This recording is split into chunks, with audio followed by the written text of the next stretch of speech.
think we all drew it up the exact same way. Ravens improved to 10-3 on the season with a 37-31 overtime victory over the Los Angeles Rams. It is PressBox's Project Game Day postgame show. I'm Glenn. KZ and Stecca are here. Reeta and Femi will join us shortly. I'm sure Reeta right now is currently screaming, just absolutely screaming wherever she is. Project Game Day postgame show brought to you by Superbook Sports, AJ Michaels, and HelpMyGamblingProblem.org. Remember that if you or a loved one has a gambling problem, call 1-800-GAMBLER or go to HelpMyGamblingProblem.org for free confidential services.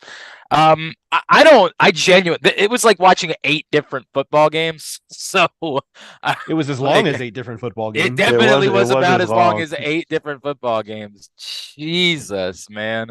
I'm not really sure where to start. I know the two of you are all fired up and ready to fire the coach, and that's no different than any other week for KZ. Stecca decided to join the dark side this week, which I appreciate a great deal.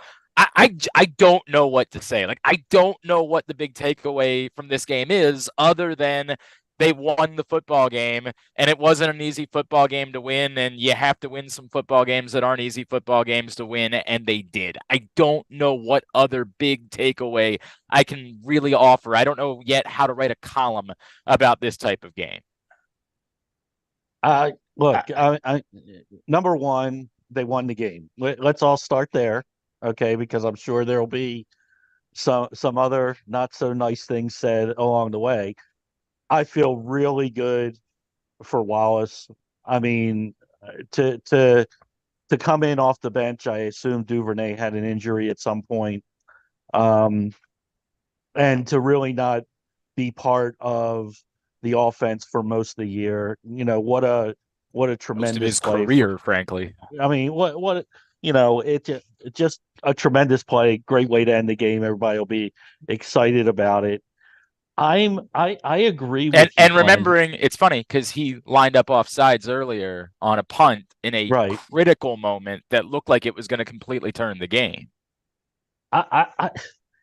It's really weird, and we've said this for a while. I don't know who they are, and it's really weird that we're gonna look back and you're gonna say, well, they put up 37 points and 31 of it was from the offense, and Lamar, put up video game numbers at the end of the day. But some of the play calling was just baffling. The refusal almost to run the football on a sloppy day, it just didn't make sense. Again, Mitchell's averaging over 7 yards a carry, and we can't get him double digits carries in a game. I love Gus, but Gus isn't it right now. He hasn't been it for a while. He's your short yardage guy. I still don't know what they're trying to be as an offensive football team, and it's very frustrating while watching the game, because it does tend you to believe, okay, well, right now they made some big plays on some broken coverages, and then all of a sudden they felt like, oh, well, the deep passes are happening today. We can forget about the run and whatever the game plan was. It's just weird when they come in against. By the way, the Rams are pretty good. Yes. Okay. I mean, I know it's going to say they're 6-7. Their offensive, their skill position players are just out of this world. They can run the ball. The Ravens did a great job on Donald, but it took sometimes 3 people to do it. But kudos for the game plan to not let him be the major disruptor. But it's really weird watching these games, because I don't know who they are offensively.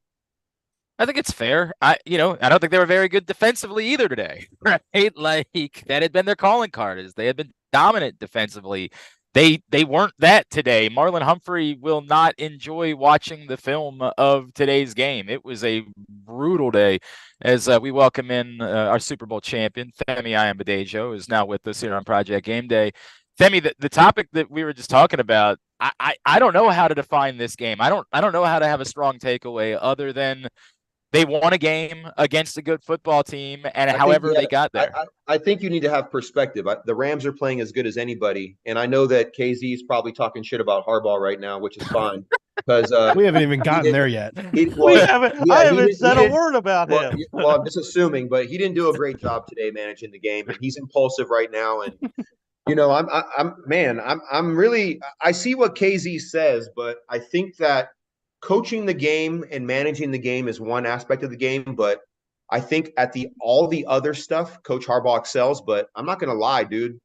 He's been making some impulsive choices on challenges and not going for it on 4th and a half yard, and I feel like he needs to be very mindful of, and he's adapted so well to the evolution of the game. But there's some old school character traits that he's like using lately, and those do not play out well in the long run. I'm just being real. Like the coaches that are doing the best in game management are using analytics. They're on the cutting edge. They're on the forefront. They're not emotional. They're not impulsive. They're very mindful. So, quiet as kept. I'm just going to say, let's fucking go. Fucking touchdown on a fucking punt return. Give these motherfuckers some credit. Stop talking shit. What the fuck are we doing today? I was supposed to ask that we try to keep the language down a little bit, but I love that so much that I don't even care. The funny part, Femi? I know. No, we had a whole meeting this week where I was like, maybe we just try to keep it in check. That was so good, Femi, that I'm not even mad about it. I'm just saying, good. Like, dude, I love this team. I love this organization. I love this culture. I'm part of it. Like, I was raised in it. Like, it's hard for me to separate the player, analyst, job that I have with you guys from it, because I see it all. I have a very unique perspective compared to everybody on this screen. And I'm just so proud of these guys overcoming their own mistakes. And let me say this. Let me just give my critique first, but I love this organization. I love this team. And this is why I'm only a Raven. I'm not a Bear. I'm not a Dolphin. I'm not a Viking. I'm not a Cardinal. I'm just a Raven, because at the end of the day, I appreciate the grit, the grind, and the culture. And that's what won today. It was the grit and the grind and the culture, in spite of all the things that we did to make it more difficult. But let me say this, though. The punt on the offsides cost us 7 points. Somebody has to be watching that and call a timeout when that happens. That's a game management issue. That's a problem. The interception and 3rd down and 15 was all on was a result of the same thing. Like Lamar threw the pick, and then there was a 3rd and 15 on that next drive. 3rd and 15, come on, guys. We can't let teams convert on 3rd and 15. That cost us 3 points. The losing of coverage responsibilities when Kyle Hamilton got hurt on Puka Nacua and Cooper Kupp. These are the 2 most important guys. Like, what are we doing? We got to be mindful of that. And Kyren Williams, my God, right? His last name is Williams, right? Kyren Williams, yes. Right?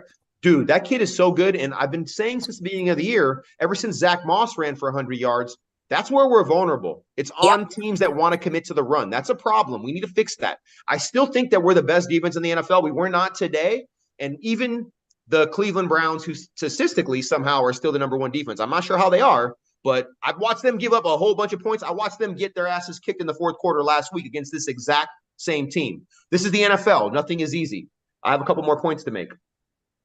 In regard to the safety, Tyler Linderbaum cost he has no one individual cost anyone a game, but he made a mistake in the Indianapolis Colts game on a snap that eventually was a big part in the loss. And today, had they lost, that safety could have been a big part. I don't know what he's looking at. I don't know what he's listening to. I don't know why he did that. I don't understand that. I need to understand that. I want to know as a player why he snapped that football. It made 0 sense. All that being said, I love this team, man. I do. I really love this team. I'm not going to talk shit about this team. I'm going to be critical, but I'm going to be honest. And at the end of the day, Lamar put this team on his back. Zay had some drops, but he put this team on his back. Odell made plays today. And I'll say this, Isaiah Likely made plays today. The defense did not do their normal thing today. The offense carried them, and it was ugly. It was sloppy. They looked discombobulated at times. Coach Monken, I walked in on KZ's point. I don't know what this team's identity is on offense. I do not know. It's like when they want to throw and they just commit to throwing, they're great at it. When they want to run and just run, they're good at it. But when you mix run and pass, it doesn't fit the way you want it to. And I'm still having a problem with that. And that being said, this is the number 1 team in the AFC. At the beginning of the season, I thought this team would be 12-5. I'm starting to think they're going to be 13-4. It'd be naive of me to think they're not going to lose one of these last games, but they could win them all. They could lose two. I think they're going to lose one if I have to project. I do think they'll have an opportunity to be the number one seed, but I almost don't think it matters. I almost think I don't want them to be the number one seed. I almost feel like a break is not what this team needs. They need to just keep playing, keep grinding and fighting. That's what I think from this team. And I apologize for hogging the clock. And I know my girl Rita, my sister Rita. What up, boo? I see you. Hey y'all. I'll let Rita. You give me your monologue on the game because we've all. Andrew hasn't yet. I'll let him get one in too. I mean, I think Femi made a lot of points. I don't know what KZ said, but I think for me, and I tweeted this earlier, right? Because this defense has been so good consistently all year, but like this is football, right? And so sometimes things are not going to be what you think that they're going to be, right? And I say that to say the defense this was not one of their best games. I think we can all admit to that. And what I said, I kind of challenged this offense on my timeline because I was like, do we think that when this defense can't do their part, because the defense have done their part in terms of holding up the offense when they've struggled this year, right?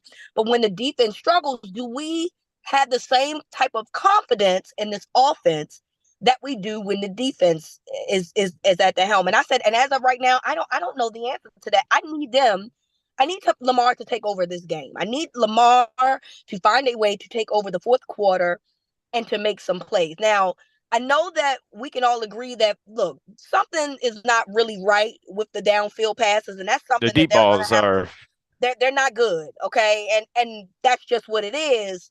But and I think I was frustrated. I get it. I understand that you feel like I have to keep trying. I do. And I think that in other circumstances you can do that. I just felt like today wasn't the day to keep pushing it because it wasn't working. But ultimately, Lamar did what he was supposed to do. And that was when they needed to make a play, he made a play when he was supposed to. And that was what I wanted from this offense. I wanted this offense to show me when the defense is not having their best game, that they're able to come in and say, well, we got y'all because y'all always have our back, so we got your back. And that's what they did at the end of that game with the touchdown and the 2-point conversion.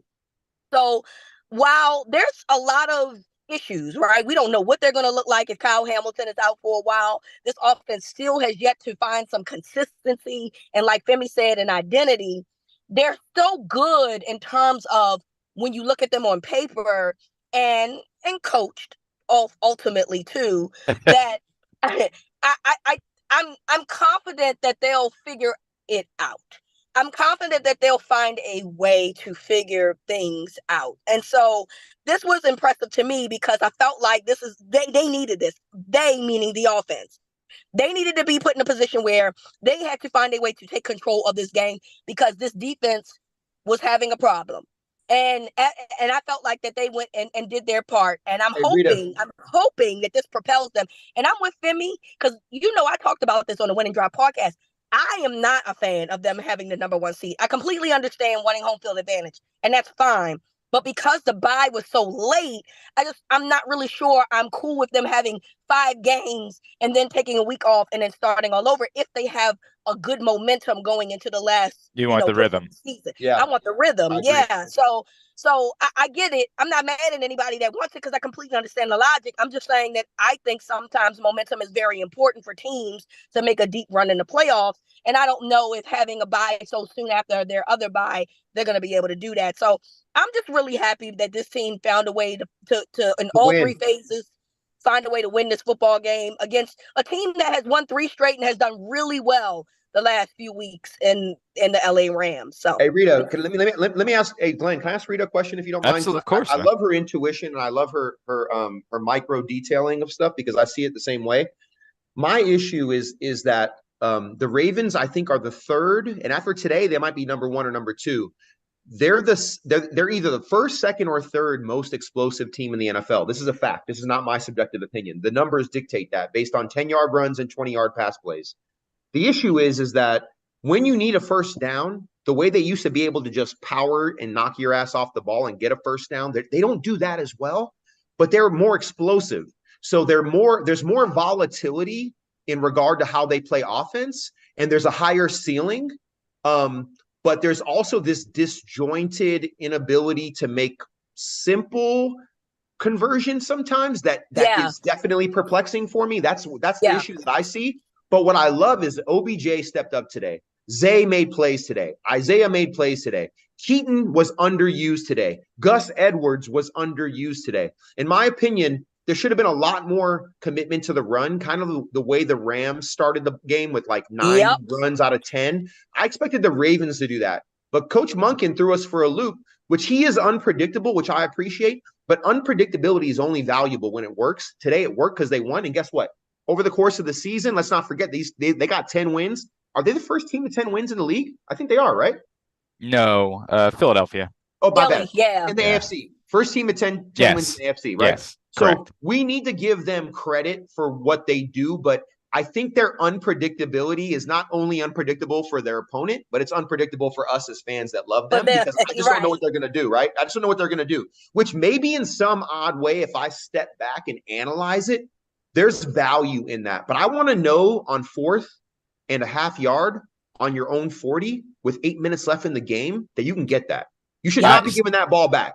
All the analytics and everything says that's a Mike Tomlin thing. Like Mike Tomlin, I'm going to be real right now. I'm a big PFF fan from an analytics standpoint, and I have my own analytics company.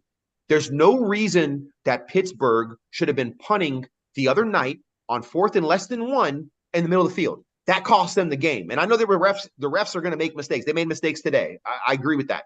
But when you have the power to win a game in your own hands and you decide to punt, God bless you, whatever happens after that, because it's your fault.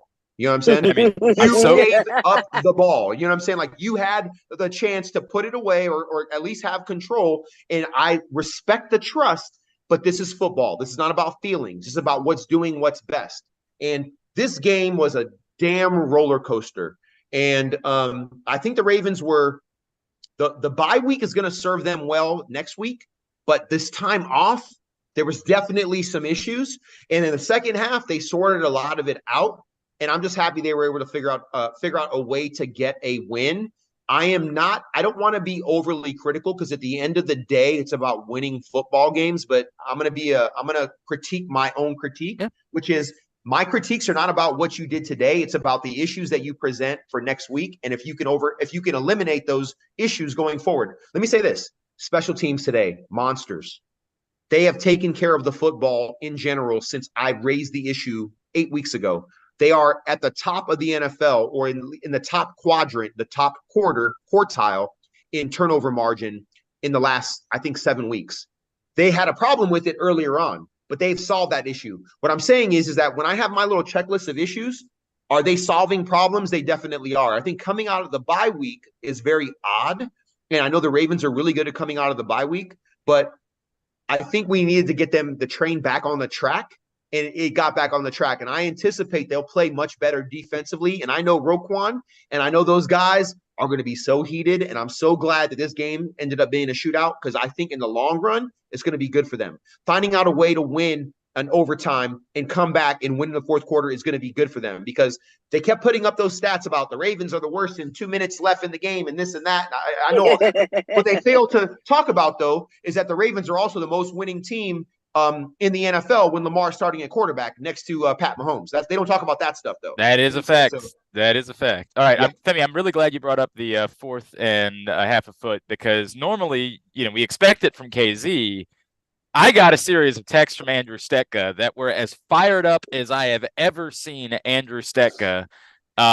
He was playing the role of KZ in those texts. Andrew, I think we're even more fired up than KZ was about the coaching decisions today. This game to me today was about the players. The players won this game with no help. The players almost won this game today in spite of the coaching.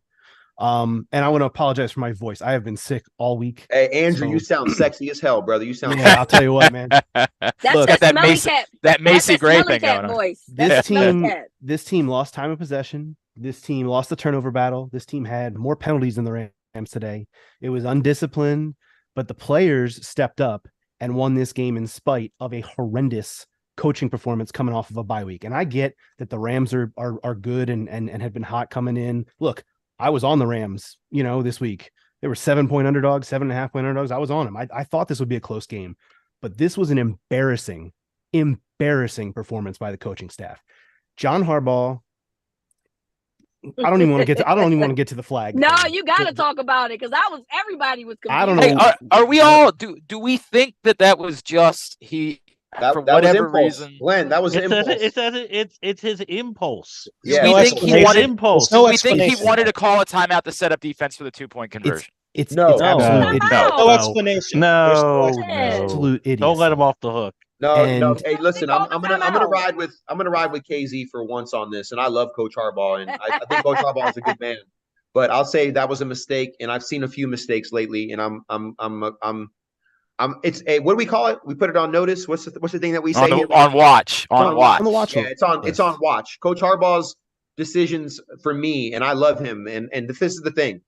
I hope if he sees this and hears this, and someone gets this to him, Femi, okay, well, so be it. I love you, Coach Harbaugh. I do. I appreciate you. I think you're an amazing man. I think you're a great coach. I think you're a hell of a coach. But I'm concerned with the in-game management. I really am. I'm nervous, man.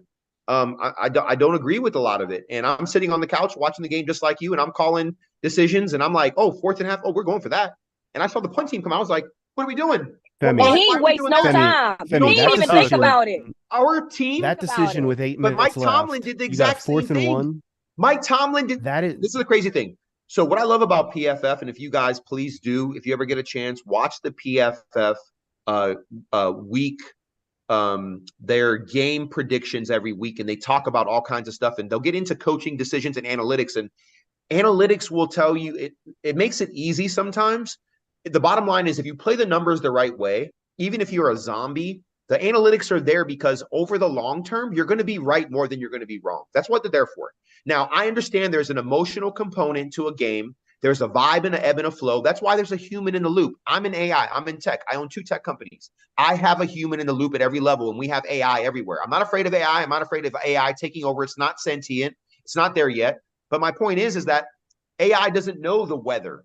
AI doesn't know flow. AI doesn't understand emotion. I'm the human in the loop to do that. The coach on the field is there to be the human in the loop, to make sure that dumb shit is not happening and that we are not emotionally or impulsively making decisions, and that we understand that over the long run, analytics and data are there to make a point that over the long term, we're going to win more of these decisions than we lose. But every once in a while, maybe the analytics doesn't understand the emotion or the situation. I get that.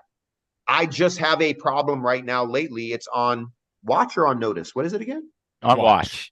It's on watch. So look, my biggest having problem, a little bit of a problem with some of the decision making right now. That's all. My biggest problem over the years with John Harbaugh is that when he's questioned on these things, and I don't know John Harbaugh. I've heard everything I've heard that he's a great man.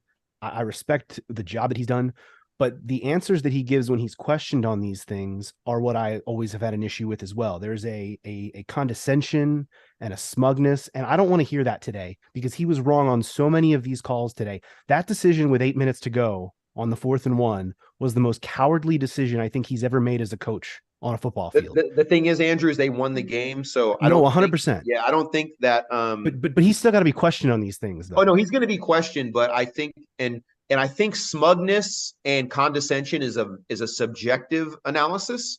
So I think we need to be mindful. Like you can feel that way, and I'm not going to sit here and tell you that you're wrong because I don't know if it's smug and condescension. I just think that he believes so much in his decision making that he just thinks that it's the right answer.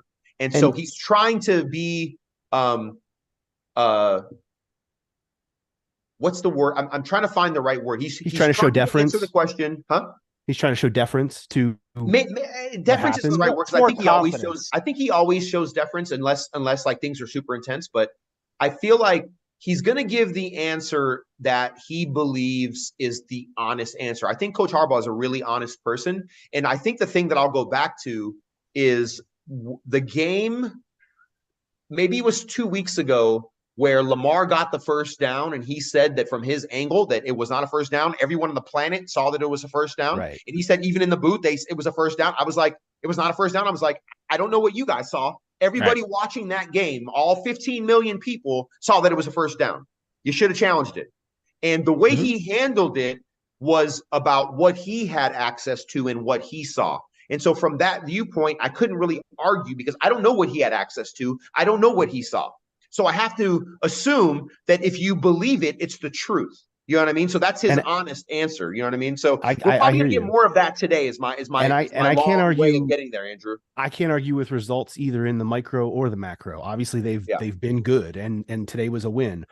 But everything you said earlier, Andrew, everything you said earlier, I think has a lot of validity. I'm just gonna co-sign on that for you. And I appreciate that, and that means a lot coming from you, Femi. And I'll just go back to, I feel like this win today was the players winning a game in spite of the effort that they got. And that's not just Harbaugh, by the way. We talked about Munkin too.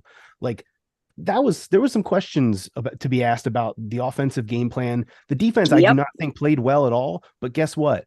They did come out in the second half, and I they tightened up. Sure. They tightened up in that third quarter. Things got a little looser in the fourth, but that's a challenging offense to play. They got three really good wide receivers, a really good quarterback, a Super Bowl winning quarterback there. It was a gritty win, and I think a lot of it has to go down to the players, and I'm disappointed in the coaching staff today. They needed that, though. You know what, though? They needed that test. They needed to get down in the mud and the muck and where it was dark and it was hard. They needed that today. And whether it was the Rams or if it was the Ravens coaching staff and the Rams and the players went out there and overcame it, hey, so be it. Let me tell you something real quick. Just a short little anecdote.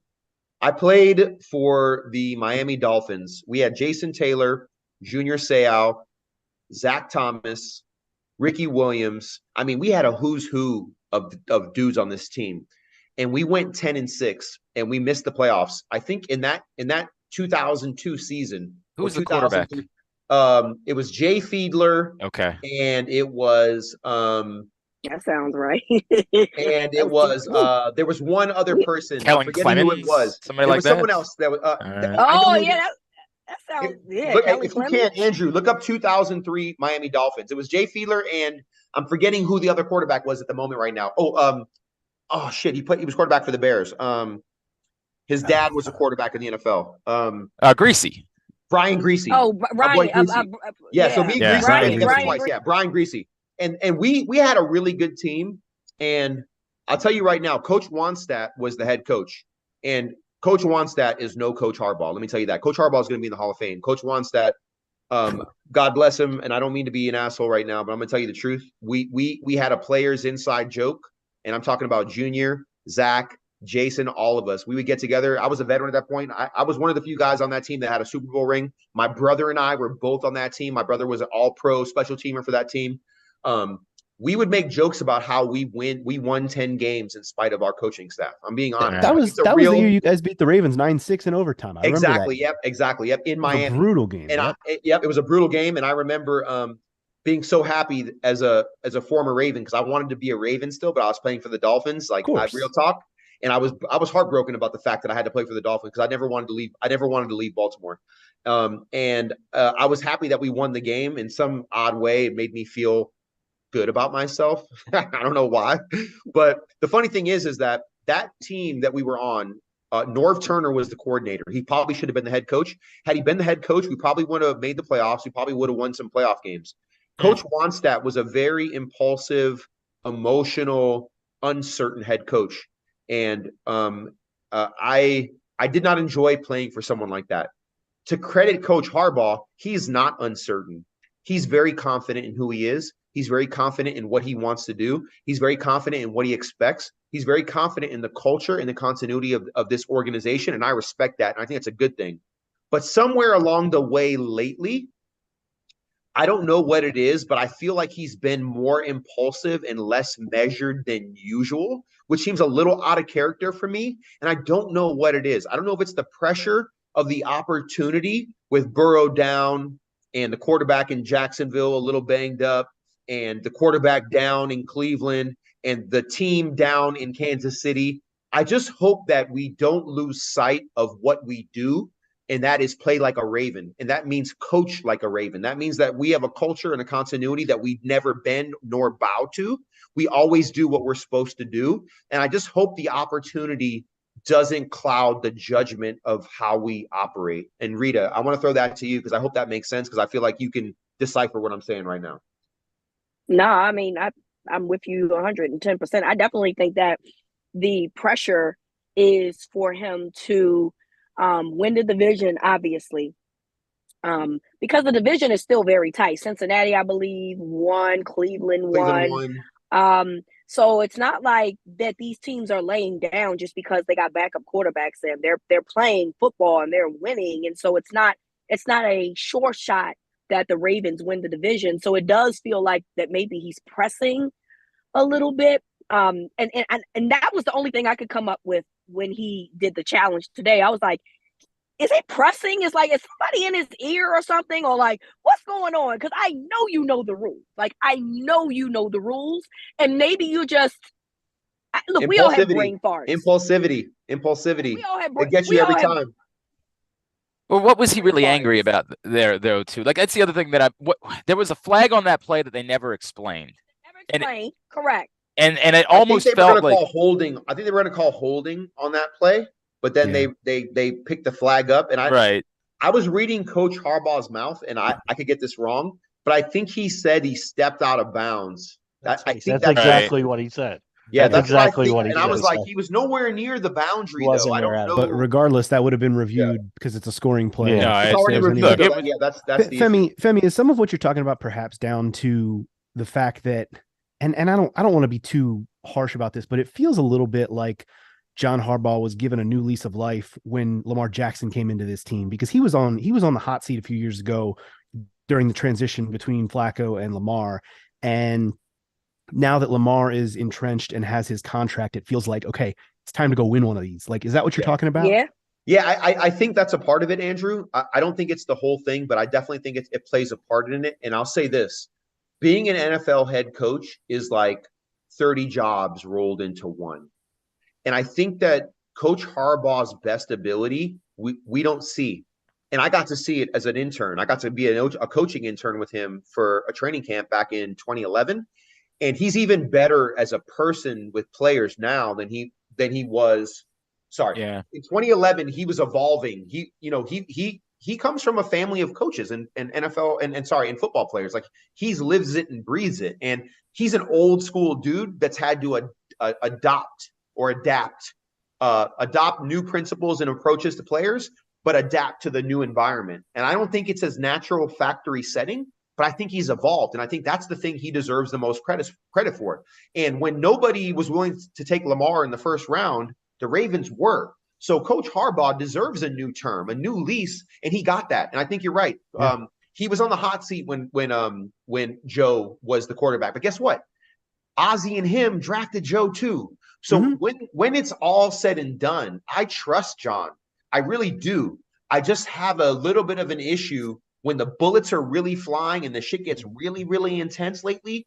I'm having a problem with some of those micro decisions that have large ramifications. And KZ has been saying this for a long time, probably prematurely, but maybe right now, even a broken clock is right twice in a day.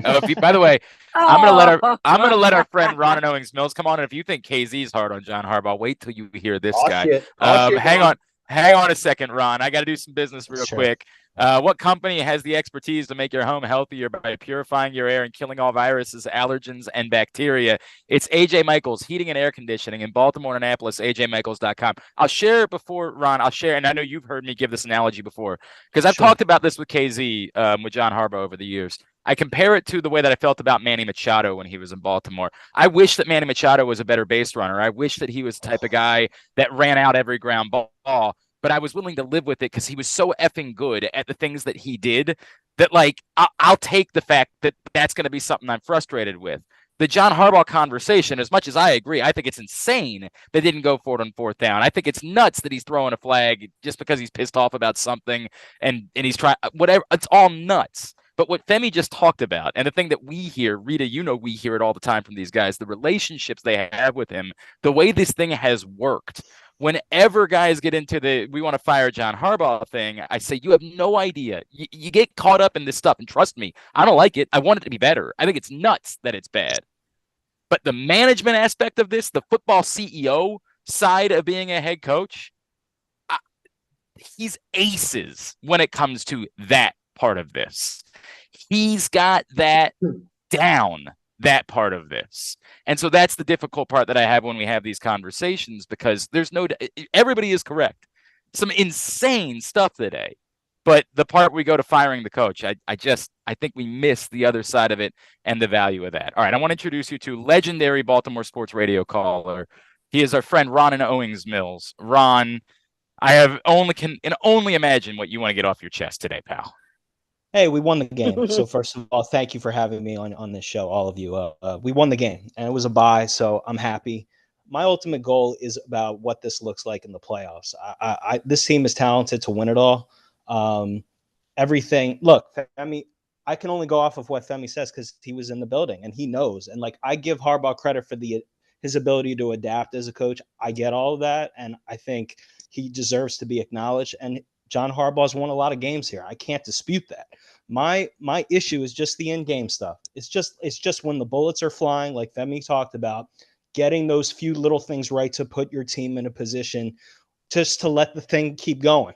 Because to give yourself, and sometimes John outthinks himself sometimes. It's just like, I think John knows the rules. You think John doesn't know the rules? He knows the rules. To me, in that situation, I don't know what's in his ear. I heard the same thing that he said. I think the guy stepped out of bounds. That's what I heard him trying to say.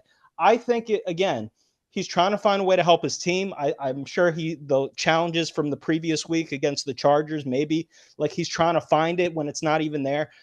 Again, it's the in-game before the first half, it ends, the clock management, all these little things like in the playoffs with Lamar. Lamar is so good. He doesn't need that much help, but there are little things that the coaches can do. And it's not just John.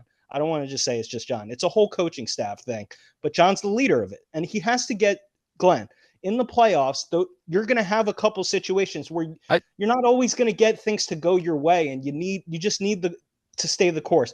But again, we won the game. I like that we're taking more deep shots. Lamar has to hit more of them, but I kind of like it because we need the chunk plays. There is more explosion there. So I'm okay. I've learned to live with it. That's exactly right, Glenn. I've learned to live with the in-game stuff. I don't think it's going to change, but I want to see us win another title. That's all.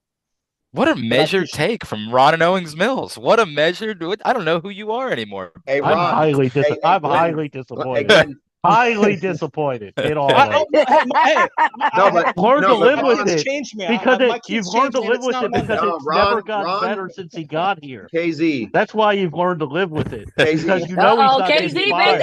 KZ, baby. Because you know he's not getting KZ. fired, and that's fine. I've learned to live with he's not getting fired. The KZ. first half stuff, Femi. We're not even talking about Femi, the first just half let him go. where he KZ, decided all of a sudden we're not going to go score a touchdown. We're just going to let the clock run down here with 2 timeouts. Yeah. I mean, I don't understand. KZ, you know what? Let me tell you, KZ, real quick. Very much so. KZ, real quick, just so you know, Coach Harbaugh this is his 16th season. He's on pace to have over 160 wins by the time this season is over. So he knows what he's doing a little bit. We should make a stat. We should create a statue out front for him. We should. No, he's going to be in the Ravens. He is. He's going to be in the Ring of Honor. He's going to be in the Hall of Fame. But there are things. Let's just admit. We've already KZ. There we've already talked about all the things that he doesn't do well. I feel like we've all acknowledged all the things KZ complains about, probably more than he should complain about. We've already acknowledged all those. I'm more, Femi. I'm not upset with Harbaugh. I'm upset with Ron. He's upset with Ron. KZ, I'm trying to help a Harbaugh. If me getting down on him doesn't work anymore. It doesn't work. It works sometimes on Monday because the fans get excited. I'm not about that. I just want to see this team win one more title before my Knicks do. And Ron and KZ, we're on pace. I think you're safe there, Ron. Yeah, I think you're safe with the next time the Knicks win the title. By the way, that's not going to happen. So sorry about that. My bad. But real talk, like Coach Harbaugh, what I think the part that I want to be very mindful and respectful of and show a little grace on is that we are isolating 10% of the job. And we're getting very carried away, and the dude is winning. And can you imagine? And this is the thing. I asked KZ this, and KZ, I hope you don't run away when I say this. I said, I will KZ, never run away. Well, you can't run away, by the way. You can't run. So you're not going anywhere. I'm just saying that, yeah, you were talking shit. I'm going to talk shit too. So my point is, I'll catch you. I'll run you down verbally and literally. My point is, I love you, KZ. My point is that we have to remember that when we open up a void, who fills that void? If you give me some choices and you let me know who that is, then maybe I can tell you. No, the bottom line is that there are very few good quarterbacks in the NFL, and we have one. There are even less good coaches in the NFL, and we have one. The bottom line is we need to take what we have and we need to make that shit work. We're not getting rid of John Harbaugh, and that's never even been an issue. That's even never been in my option of things that I look at. If I have 20 things on my list, firing John Harbaugh is not even in my top 20 things of things I want to do for the Ravens. It doesn't make my list. KZ, it's on your list. That's the problem. It is on my list. But that's the problem. It's been on my list for 5 years. You're wasting your emotional energy trying to make something happen that's not going to fucking happen, brother. He's not getting fired, dude. He's not going anywhere. Coach Harbaugh is going to be here. As long as they keep winning football games, he's going to be here. And the bottom line is that, just hear me out for a second. The bottom line is that Lamar has been hurt the last 2 years, and the defense has been carried away with heavy blitzing, and that coordinator's gone now. We have an amazing coordinator now that could potentially be the head coach in waiting, potentially. And I know a lot of people have said that. I'm not ready yet because I don't know Mike that well yet. I don't know him. You know what I'm saying? I know that he's done a really, really good job, and he's made the pieces that he has work really well. He's a young guy with a lot of skill and is on the cutting edge and forefront of defensive schematics in the NFL. There's no doubt about that. So I think the future is already in the building. But let's just talk about right now. And I think if we look at what we have right now and what this team has done with what they have, the ceiling is still really, really high. Like, they have not peaked yet. They have not reached like their most consistent level of play, and they're the number one seed in the AFC. We cannot lose sight of that. So, Ron, to your point, every time I talk about things, I'm talking about what it looks like for the next game and the next game and the playoffs. All my critiques come from there. My critiques are not about getting rid of anybody that's important. And that means the quarterback, that means the head coach, that means the coordinator, and that means everybody in the front office and the owner. I'm completely content with everybody that we have. I just want to maximize their abilities as humans from a human performance perspective, which is authenticity, positivity, grace, and discipline. I want that. And I think sometimes the discipline is a little off because we're humans and we're emotional and we get impulsive. But authenticity, we got it. Positivity, no doubt Coach Harbaugh is going to be positive. Grace, most of the time we have that too. Every once in a while we get a little bit outside of ourselves. I've been there. We've all done that. We got to learn how to say sorry and apologize for that. But from a discipline perspective, I love this organization. And so, Ron, back to what your point is to close this loop up. Everything I critique on is about the next game and a playoff win. I got you. No, like, and I look at that stuff like to me, my sole focus is how do I get this team how do I get Lamar to his first Super Bowl? How do I do that? How do I get him in that game? The offseason stuff, finding whatever, like we can evaluate that at the end. We know the problems in game, but I can't overcome some of those things. And I do think he has to be better though, Femi. Like in the playoffs, there's going to be a couple moments there where you talking about John? You talking about Lamar or John? Talking about John. Okay. Talking about John. Okay. But I think this team, like to your point, I don't think they've reached their ceiling. Like they're the number one team seed in the AFC, and we recognize that they aren't playing great, but they're still the number one team in the AFC. They have problems. Everybody's got problems. I'd like to fix a lot of them. I think some of them are fixable, but Lamar's a special talent. That's why I'm trying to be positive here. Okay, but I'm trying. I'm trying. You should be. That's all I got. Femi, if you knew Ron, you would understand. Sure, this Femi, is about as yeah. This is as positive as Ron is. This is why it's all Ron's being very measured, and I appreciate it. Yeah, I'm trying to be because again, I think this is the to me. This could be the year for us. A lot of breaks are falling. I'm looking at the whole NFL. I'm like, this could be the time for John. And like, nobody will be happier than me, Femi. I've told Glenn this. Nobody will be happier than me if John wins a second title here with Lamar. I'm admitting I've called out a lot of stuff. I'm not there. I know how great of a guy is. I know how much he's won. Nobody will be happier if he gets it right in the playoffs with Lamar. Okay, that's all I'm going to say. Ron, I love you, buddy. It's Sure. you know I love you, pal. I appreciate you. Hey, All right, KZ, you see how Ron is, KZ? You need to pull a little bit from that. See, I was like, Femi, can I Femi, ask you a I was question? like that. Oh, sorry. Go ahead, Ken. No, I said I was like that. I was like that. I just had a higher expectation of how Ron was going to come through. But And don't follow me on disappointed. Twitter. Don't follow me on Twitter because during the game, I don't don't. follow I'm me off on Twitter. I'm not gonna follow I you. haven't been on Twitter in weeks. So, Andrew, you have a question for your Femi, it might be semantics, but a few minutes ago you were talking about the in-game stuff being 10% of his job, and I need you to elaborate on that, because to me, it's more than that. And when you're talking about wins and losses and putting the team in the best position to actually execute. Now, if you go back like a year, the last 2 years or so, John was getting a lot of heat for like let's just pull out the example of with 8 minutes left, he punts on that 4th and 1. A year ago, 2 years ago, he's going for that. He's being aggressive. Those kinds of things he was getting a lot of heat for in the last couple of seasons.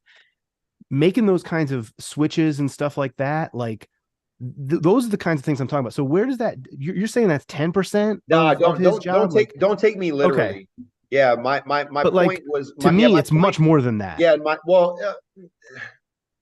I know it is as a fan, because at the end of the day, all you watch is the game. So for you, his in-game decision making is everything. But I don't come in from the perspective that you come from, Andrew. I'm a former player. I'm a former. That's why I want to hear it. I've been on the inside. You know what I mean? Yeah. So, but I don't disagree with you, because from your perspective, and you're a fan, but you also work in media.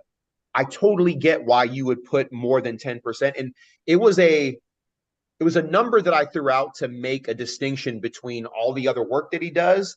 Call it 25, call it 30, call it 5, whatever. My point is that there's a lot of things that he does that you don't see and are just as impactful in regard to the product that you see on Sunday. And you don't ever get to see those things. And you have no idea how he managed the practice squad and availability and like the decision-making and the strategy for the game on offense, defense, special teams. He has his fingerprint on all that.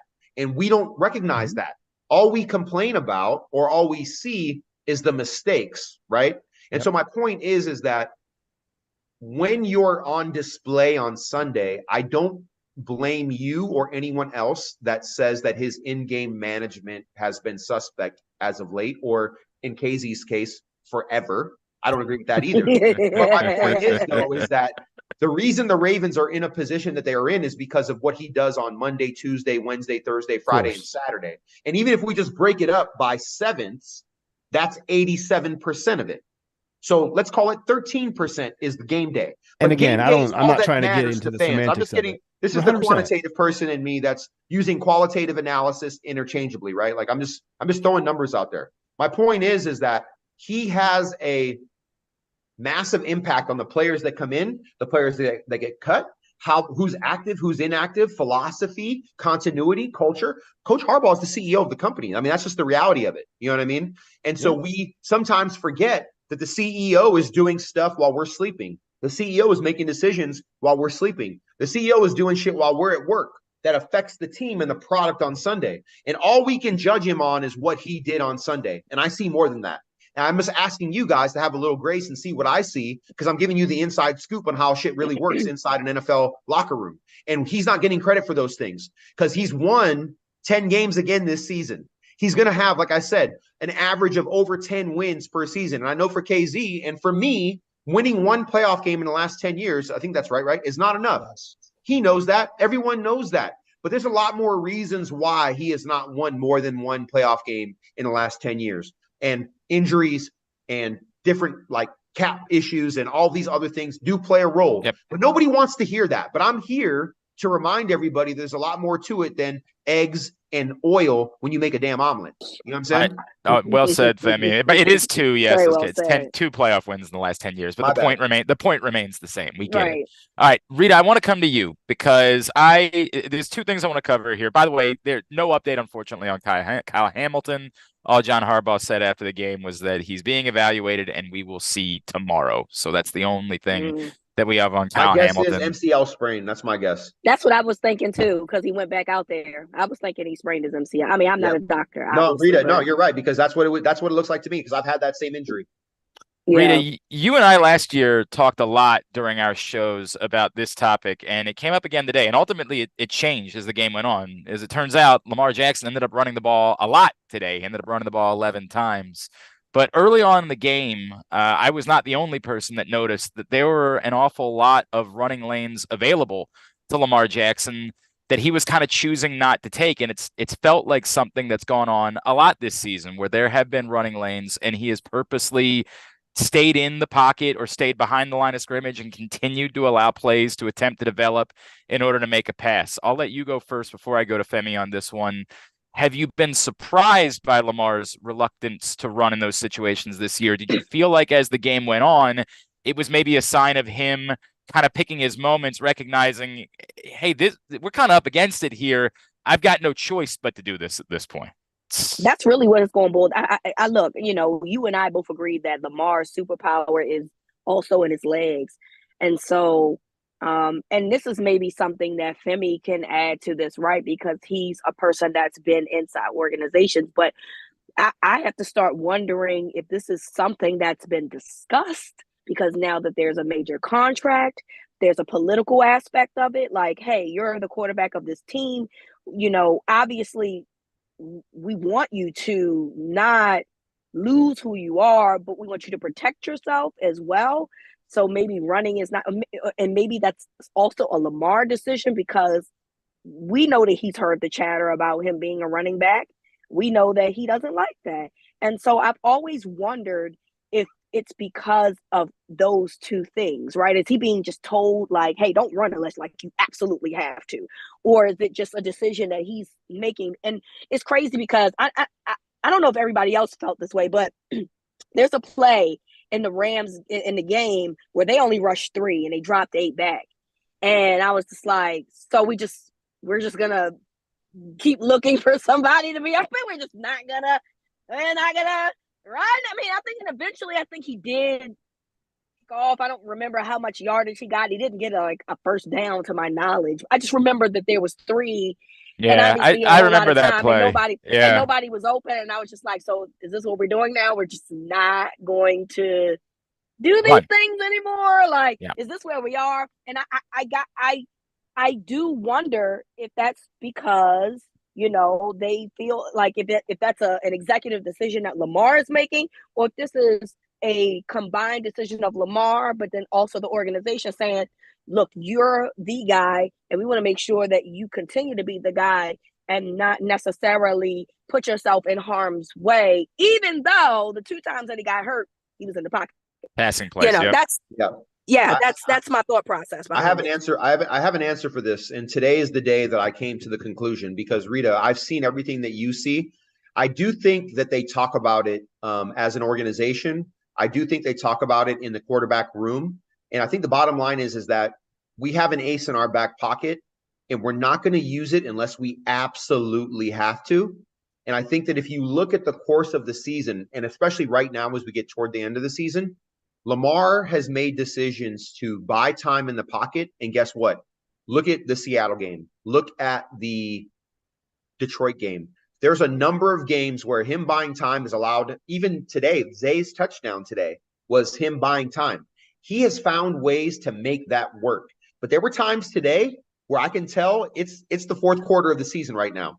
And he went and Lamar showed me some burst and acceleration today intentionally that I have not seen. And he did it on purpose. He is deciding on his own, it's too early for me to be doing that. I don't need to do that. Let me lull them to sleep a little bit. I'm using my legs. I'm buying time horizontally. I'm creating time within the receiver scramble drill thing that we all rehearse and do as NFL players. I think it actually is working. And I'm with you guys. There was a time where I thought that there was plenty of time for him to take off and run. But I like the idea that they're just seeing him as a pocket guy now. I like the idea that he's been more of a pocket guy intentionally. But today, when it really, really, really, really mattered, my man took off, and he showed me that he still has it. He still has that burst. He is protecting himself for sure, but I have no doubt as we get closer to the end of the season, and if games come down to seeding and the division and winning a playoff game, I think that Lamar from the Tennessee Titans game that took off for that 60-something odd yard touchdown run, that guy still exists. But he doesn't want to abuse that, and he doesn't want to put himself in harm's way because we know that our goal is completely tethered to his arm, not his legs. He will use his legs judiciously. Sorry, I'm slurring my words, but you know what I'm saying. What are you drinking, by the way? I saw you pick it up a second ago. What are you? It's a Cabernet from Napa. Ooh, it's called. nice. I'm a big nice. I'm a big wine snob. Yeah. So nice. Yeah, if you guys want to get together and do a little wine tasting at the crib in my house, you guys come over. Reeta and I have been talking out. I love wine. Yeah. Reeta and I have been talking about doing like another like watch event, all of us together, hanging out. So let's do that together. By the way, guys. I would. Yeah, we can talk. Let's talk through that this week, real quick. But yeah. Can I finish my point? Yeah, go ahead, Fem. My point is that Lamar can there's definitely lanes there, but they're 10-3 with him protecting himself. He's doing it. So let's just be mindful that I think it's calculated. He knows the lanes are there. And today, if I had the game tape in front of me, I could say, look, the same opportunity presented itself in this game, and he chose not to. But today, he took it because he knew it mattered. He's doing it in his head on purpose. So I have no concerns. And I did have concerns, but I don't have any now. I believe that when it comes down to it, if it comes down to getting a first down when it really matters about winning a championship and winning a playoff game, Lamar's going to use his legs. And I saw the burst today that I hadn't seen in a minute. Two things. I also want to make sure that we're clear. What happened on the final drive of the game and those two plays, that was about to me as brilliant as we've seen Lamar and Zay Flowers as well. But the look off to get the safety over and to open up on 3rd and 17. Aguilar ran that deep drag and he pulled the corner with him. You know what I'm saying? Yeah. Like that Aguilar made that play. Aguilar made that play, Ron. Aguilar made that play. And I'll tell you right now, Coach Monken's offense is legit. It's legit. Like the intricacies and the plays on plays that look the same are legit. The problem that I have is that it's too much run, pass. I want run, pass, pass, run, pass, run. I want that. And guess what? We're going to get there. And I'm being selfish as a former player because I know what it's like when you get unpredictable, but we have such a good quarterback. And OBJ today, my goodness. Damn, OBJ deserves some credit. He was great. He's the heart and soul of this team, dude. Yeah. Like his energy, and Zay is too. And so, like, the defense was not their normal self today, and they've carried us so many times. They carried us in Los Angeles against the Chargers. We can name all the games. Today was about the offense and special teams today. Femi, I'm so proud of this team for that. The adjustment by OBJ today. On both all the adjustments, right? Well, those first two Reeta, it's funny you bring that up. He says the touchdown, actually, he ran the wrong route. That wasn't on Lamar. He said after the game, he actually ran the wrong route on that play. Okay, that's good to know. Still ended up getting the touchdown on that one. So remember Tyreek Hill last week? Tua threw a ball that was supposed to be inside. He threw it outside, but Tua puts a lot of air on it, right?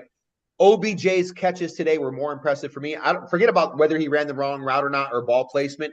His ability you know how hard it is to be running full speed with a helmet and shoulder pads on, to turn over your shoulders and to catch a football. No, it's nuts. It's beautiful. It's one of the hardest things you'll ever do in your life. I promise you. We should get KZ in shoulder pads and a helmet. I would love this. Throw in some fades and let's see if he can adjust. That's it. I know I'm of advanced age. But that's the second time you have called out any athleticism. Well, hang on a second. Okay. It's no different than any of the rest of us. I don't think that. I know you played baseball at University of Miami, right?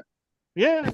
Okay, I know you did, but I'm saying, okay. But I mean, KZ, right now you're not playing baseball at University of Miami. I'm not, but I mean, you've called me out twice. I don't know what this is. We should go out there and we should see if you can catch those balls. I'm happy to. I love this. Can you get a done? We will make it. Femi, I swear we'll make it happen. I swear we'll make it happen. I mean, swear. I've been challenged athletically. I have to. Yeah, let's make it happen. I will call up our friends at Studio 83 and we will make this happen. This Can we is video done. it though, and can we put it Yes. on Instagram? Oh Yes. yeah, oh yeah. Yes. I'm definitely recording this. Yes. I'm No, done. doing this Rita, in my you're going to be playing corner, Rita. I'll do what I do best, play by play. All right, now quickly. I got to remind everybody that Superbook is making the show happen. Line tonight is 3.5. The Cowboys favored over the Eagles tomorrow night. I got the Eagles. I also am on the Eagles tonight, Femi. You and I are together on that Cowboys one tomorrow night.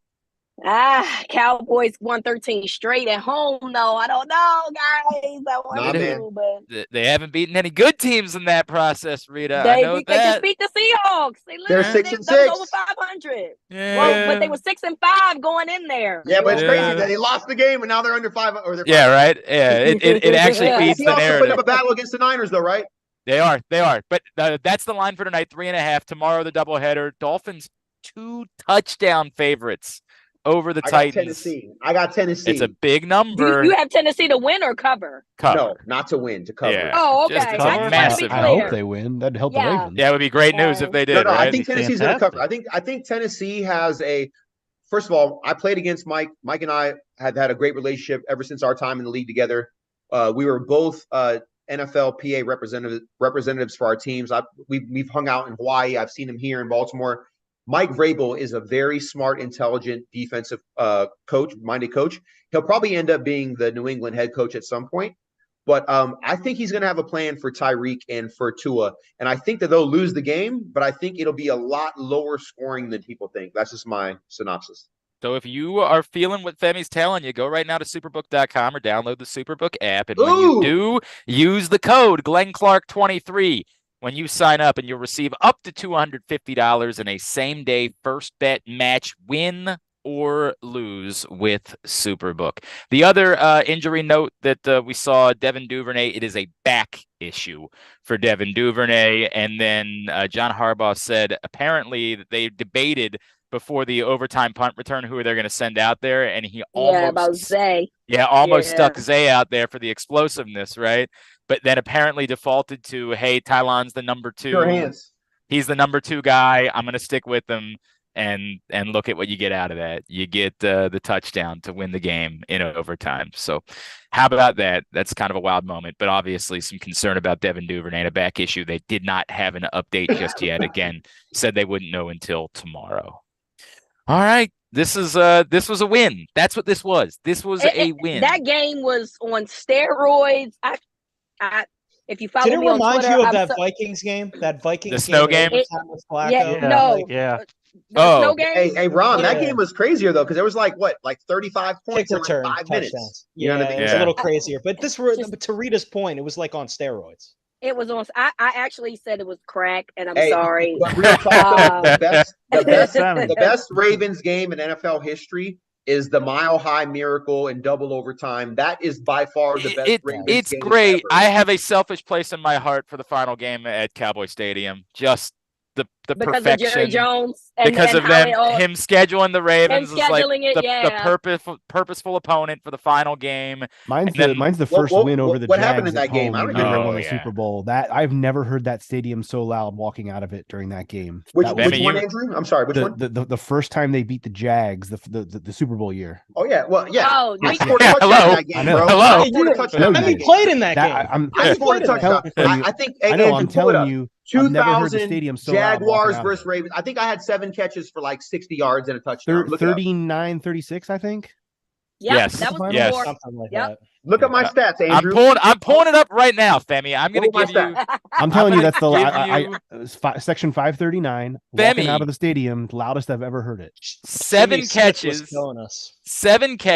53 yards, and a touchdown in that game. 2 special teams tackles. Look at man. Like boy, your memory is pretty impressive, was that bro. the game Hey, that I Tony remember all Banks? my shit, brother. Was that the game that Tony Banks got pulled and then Trent Dilfer came in late? in No, that Tony game? Banks No, still no, finished Tony that played that whole sucker. game. It was Tony later in the finished season. that sucker, Tony and he played the whole balled game. out. in that Tony had second 5 half. touchdown passes in that He game. sure did. Yeah. I never My forget it. my memory's gone bad, fam. You have to remind me. Ron, I got been hitting the head a lot more than you. I'm older than you. I got a better memory. Hey, join Reeta and I Tuesday night. We're gonna be at Alonzo's on Cold Spring Lane in Roland Park for the next Tyus Bowser show. Don't know yet. I promise when I know, I'll tell you who he's bringing out with him. But we will be there Tuesday night. Alonzo's, small place. Get there early. Get there early. I thought I was going to get invited to a show at some point. You guys, Femi, you tell me when you can come out. Tuesday nights, you tell me when you can come out. I mean, damn, put me on the spot right now. Yeah, it's an open invite for you, brother. All right. And What, then this week, there's another one afterward. The next two Tuesdays we're doing shows before New Year's for sure. All right. You and I will talk more about that, and we're gonna make this happen. Let's talk off. And Reeta and I are definitely working on. We want to do like a fun watch thing before the season where's is over. Josh at tonight, dude? I was texting with him earlier. He was very frustrated. Josh, I don't know if I told you guys this before. Josh is a texter during games. Like I'll try to give you. I don't want to, Yeah. Like that's Josh and I text. Yeah. Too, so that's all good. That's one-sided during the course of a game. Like Josh is because you don't respond to people. You're not a responder. Josh is more emotional than maybe even Reeta is during games. Maybe. I'm not sure. Emotional, Glenn? You're definitely emotional, Femi. Oh. You're definitely emotional. Am I emotional? Oh, Ron. God. I did not know. But Glenn, am I measured though? You are measured. That's why I would say you are more measured. But I learned so much about you watching the Cleveland game with you. I learned so much about you. But did I talk shit though? But I was being honest though, right? You were 100%. And KZ and I agreed on a lot that day, actually. And it's funny because we actually agree on a lot. It's what's funny too is that people. It's just the hardball thing, Casey. It's just the hardball thing. Yeah, everybody thinks of me. There could be a lot worse things to disagree on than that. Everybody assumes that I'm the measured one until you get me in certain circumstances, and then I can be just as bad as Reeta. Like there can be moments where I can be. Reeta gives 0 Fs, but I love it. Yeah. I just want everybody to know that I have calmed down. I'm not like that as much as I used to be. No, Reeta, do you? Reeta, do you? I like it. It's good for my blood pressure to not be so upset. So I have to. Hey, Reeta, how old is your son, Reeta? 25. Okay, 25. See, so what's funny is that day when you and I were talking, like, I don't know how old you are. Like, I thought you were like a lot younger than me for some reason, but now I'm like, wait a minute. We probably in the same age, right? Yeah. So we have kids that are like my daughter is my oldest. She's 19. So I'm like, she has a child older than mine. Damn, I thought she was younger than me. I'm like, damn, we're like peers. She's not younger than me. Peers. We are peers, friends. I think Andrew's the youngest of this. Oh no, well Carson. Right, obviously Carson's like Carson 12, easily. So. Yeah, Carson's like Carson's a young whippersnapper. I'm young. How old are you, Carson? 24, 25? I'm 21.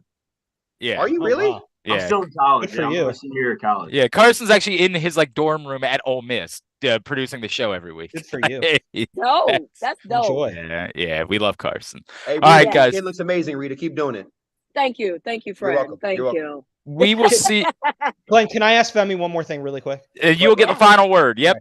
Femi, the best throw Joe ever made, to your point of the Mile High Miracle, was not that play. It was the 3rd and 19 to Pitta. Do we agree on that? How beautiful that throw in the goal line. Can you give me that at least? That was I'll say this. That was my favorite throw of Joe's career. So you know what's funny is that Joe has made a lot of amazing throws, and my favorite throw that Joe's ever made was a throw to Anquan. Actually, was it the back shoulder in the Super Bowl?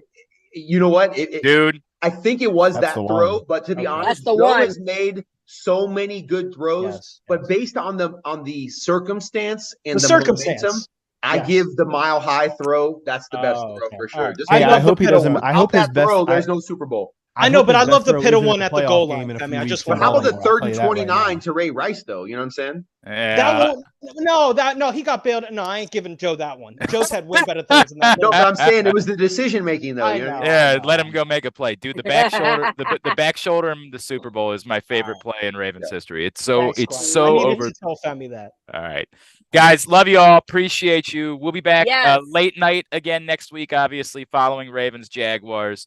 And we will see you then for the next Press Box Number one project. seed.